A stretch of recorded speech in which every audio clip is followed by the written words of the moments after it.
Goeiedag almal, Jaco Fourie hier van Sierra Victor. Vandag is die 15de Mei 2024. Ons het julle gister vertel dat ons skootrekenaar het vermis geraak. En maar ons het gelukkig kon ons 'n plan maak. Ek het een geleen en so ons gaan aan met ons generiese noodplan uitsendings. Goed, ons is besig met hoofstuk 1, voorbereiding tydens die aanloop. En vandag kyk ons bietjie na die gesin en die woning. Nou ons begin by die mees basiese van enige gemeenskap en dit is die gesin. Dit is krities dat jy in die lig van huidige politieke onstabiliteit binne in Suid-Afrika 'n openhartige gesprek met die gesinslede sal hê rondom die ontwikkeling van 'n noodgebeurlikheidsplan.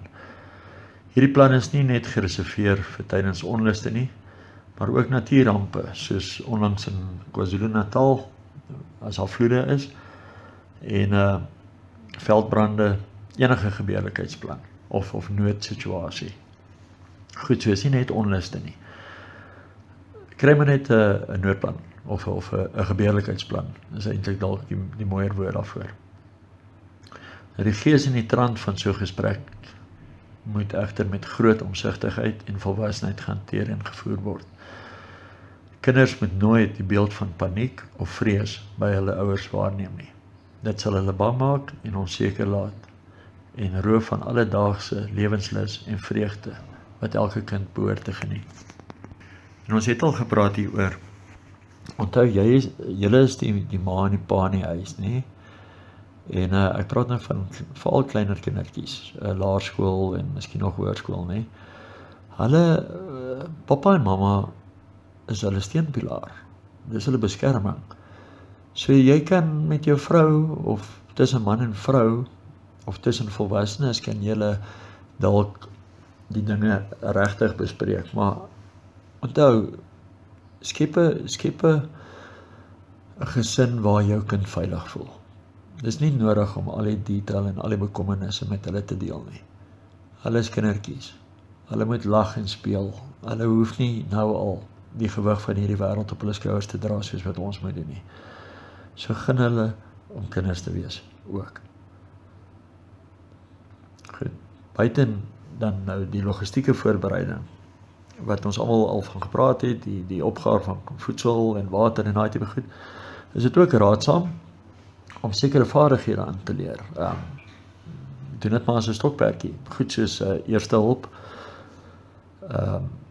voertuigherstelwerk, elektriesien, kennis, naaldwerk, kos maak, kaart lees, selfs die hanteer van 'n vuurwapen, gevorderde bestuurslesse.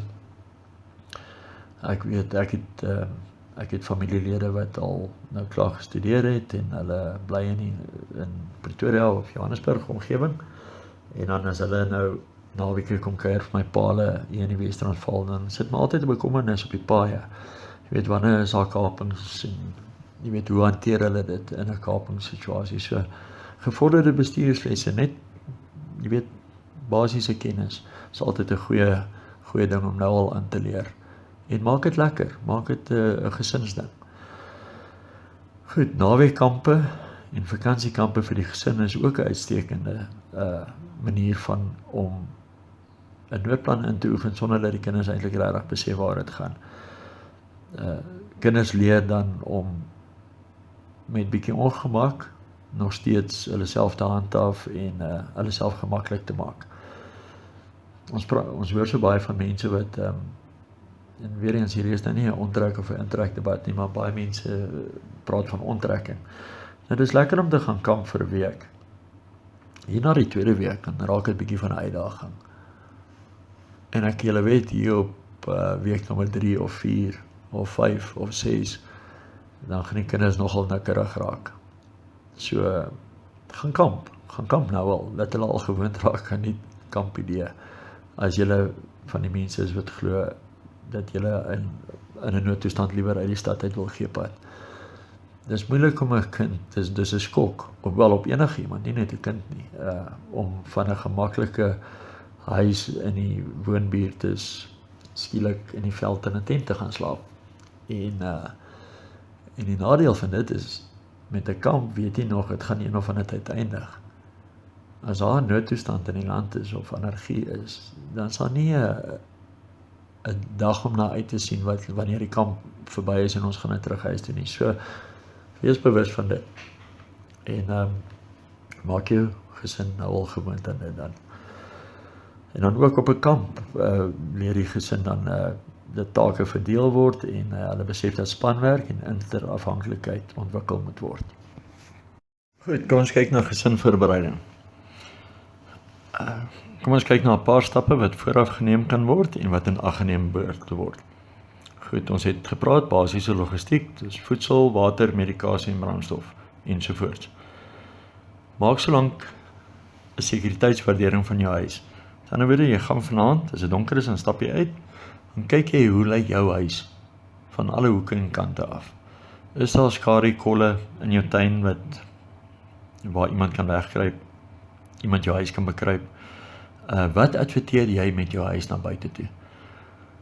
Behalwe nou vir misdaad, maar as daar nou massa onluste en anargie is in 'n land, onthou na 'n rukkie gaan almal se kos klaar raak en mense gaan begin rondbeweeg. Ons het dit gesien in studies wat ons gedoen het oor wat in ander lande gebeur het tydens revolusies en politieke onstabiliteit, dat jy begin misdaadbendes, kan jy nou maar sê.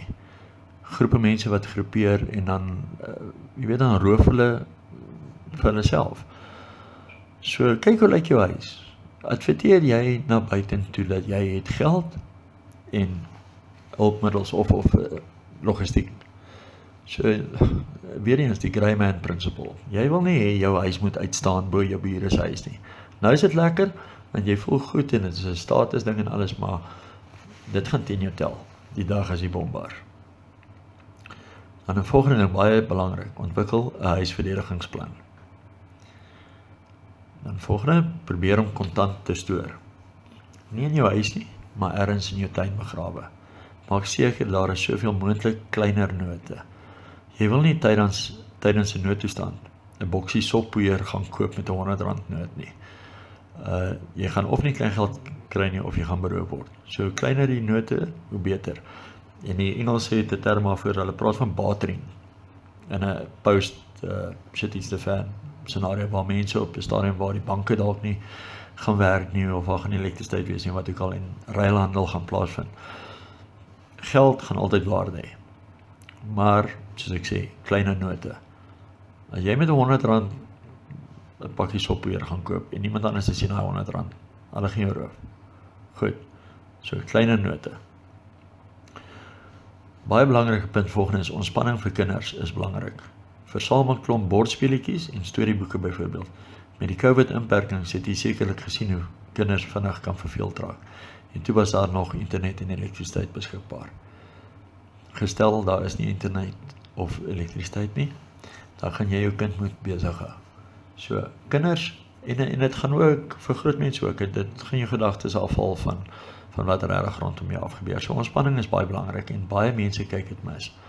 Hulle het grypsakke en hulle het sleepwandjies volgepak, maar hulle dink nie aan mense emosionele en geestelike behoeftes ook nie.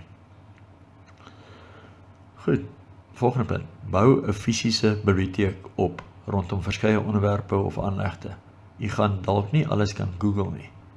DIY, selfhelpboeke, kaarte ensovoorts. Onthou, as die internet af is,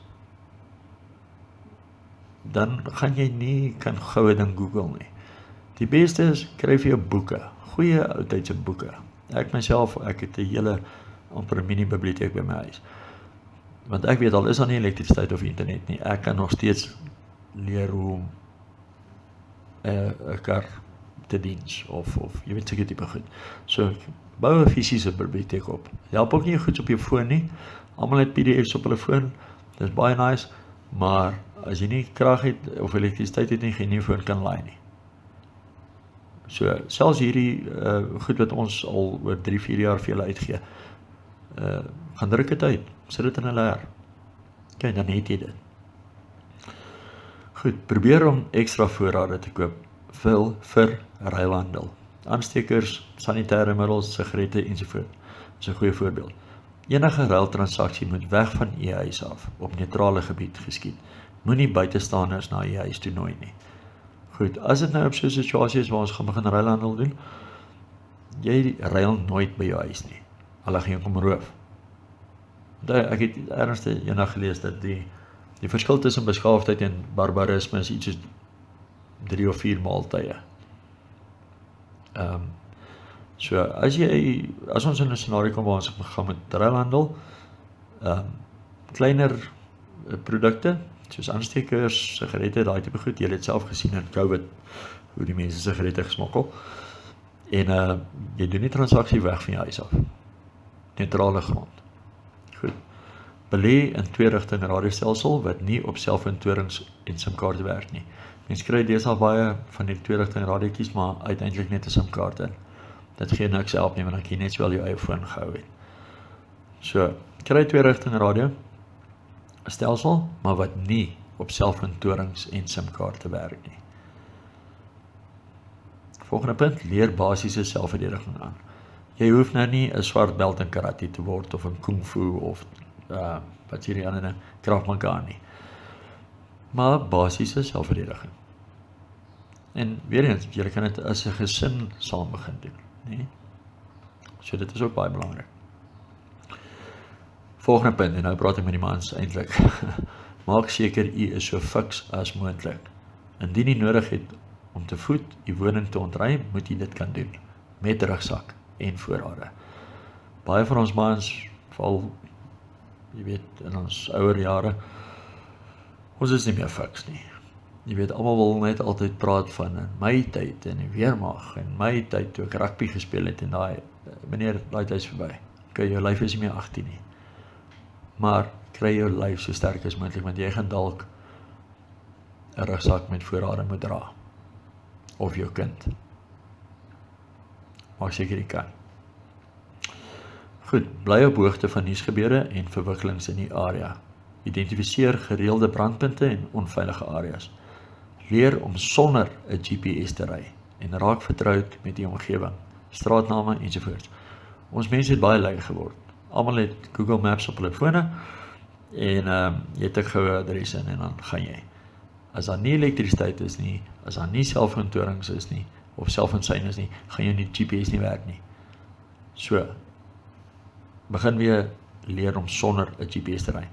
En dan in jou omgewing, almal van julle is op WhatsApp groepies vir areas, vir streke, woonbuurt, GPF groepe of wat ek al. Hou in jou agterkop. Ek weet in Pretoria aan die Moed, ek het vir lank al gebly, Bremerstraat is altyd 'n brandpunt. As daar onluste is, daar by Bremerstraat net voor die Daspoortunnel kry, dis 'n brandpunt. So, begin nou al brandpunte identifiseer in jou area.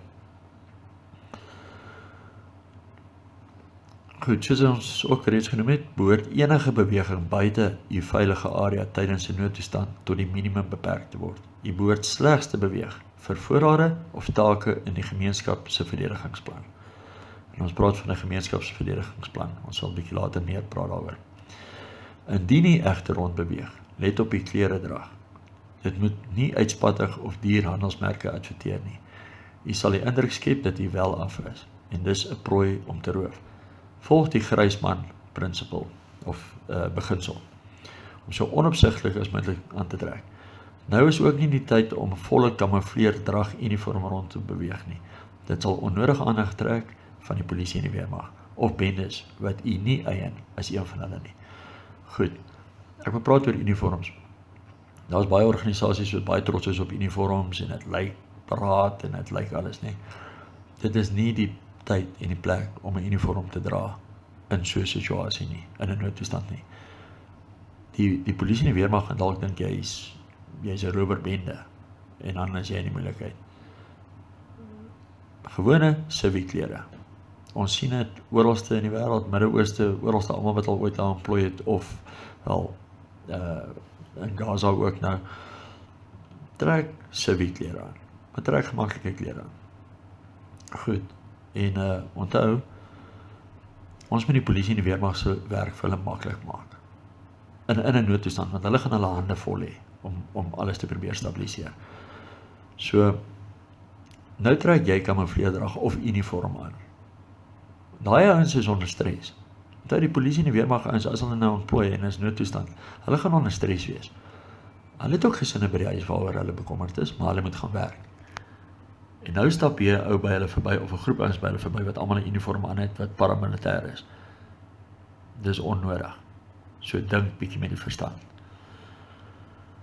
Goed, moenie te uitgesproke rondom politieke kwessies wees nie. Tel die woorde. Mense wat luister is dalk van 'n ander oortuiging en dit kan u 'n teiken maak.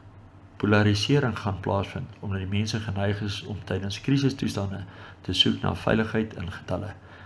As u die geselskap verkeerd lees, bevind u dalk aan die verkeerde kant van 'n skermutsling. Goed, het is beter om stil te bly en weg te stap. In noodtoestande of sekere tipe scenario's, politiek is uit. Dit gaan oor oorlewing. Goed, maak seker dat jy het 'n paar kopieë gedrukte, onlangse individuele foto's van die hele gesin. Indien 'n lid vermis word, kan dit belangrik wees om te gebruik om hulle op te spoor. Elke lid moet ook ten alle tye 'n kaartjie by hulle dra met 'n noodkontaknommer op van ander lede van die gesin. Goed, dit is belangrik. Die polisie gaan oorweldig wees in 'n noodtoestand. Hulle gaan hulle hande vol hê om misdaad te bekamp. So, laat elke gesin 'n kaartjie dra met die ander gesinslede se telefoonnommers op en hou foto's byderhand. Wat klaar uitgedruk is, nie op jou selfoon nie, wat klaar uitgedruk is. Maak seker jy het afskrifte van ID-dokumente, huis- en voertuig-eienaarskap, huweliksertifikate, al 110.000 goed. Goed, ons is bietjie oor ons tyd vandag. Ons gaan volgende praat in ons volgende uitsending oor 'n noodplan. Dan gaan ons julle 'n bietjie riglyne gee van hoe om 'n gesin of 'n huisnoodplan te ontwikkel. En dit gaan saam met huis- en aardbeskerming. Goed, mooi dag vir almal. Die Here se genade en liefde soos altyd. En staan vas in jou geloof en staan vas in jou identiteit. Goed, Jacob Fourie, Sierra Victor. Ons staan vas, deur die storm, staan vas.